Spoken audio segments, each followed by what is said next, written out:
Hello అండి. అందరికీ నమస్తే.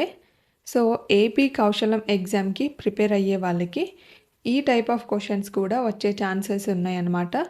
ఇది రీజనింగ్‌లో కోడింగ్, డీకోడింగ్ అనే టాపిక్‌లో నుంచి one of the question. So, ఇక్కడ క్వెషన్‌లో చూస్తే if man is equal to 28 and cat is equal to 24 what is the code for exam?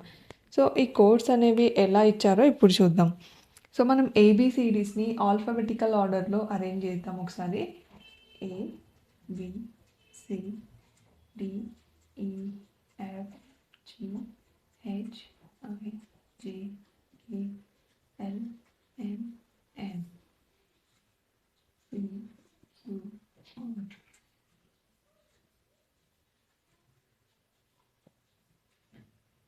ఇలా అరేంజ్ చేశాక ఇక్కడ ఏకి 1, బికి 2, సికి 3, 4 ఈ విధంగా రాసుకోవాలన్నమాట.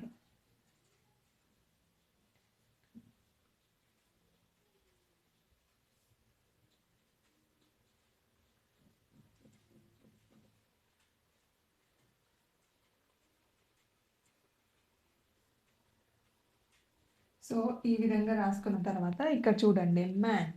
So what is the code for M? ఎంకి వచ్చేసి 13 ప్లస్ ఏ అంటే 1 ప్లస్ ఎన్ అంటే 14. సో కౌంట్ చేస్తే 13 ప్లస్ 1 14, 14 ప్లస్ 14 28 వచ్చిందా? Okay. What is the code for cat? సికి కోడ్ ఏంటి? 3 plus what is the code for A?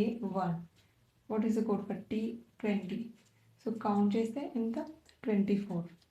So అదేవిధంగా ఎగ్జామ్కి కోడ్ అడుగుతున్నారు అనమాట.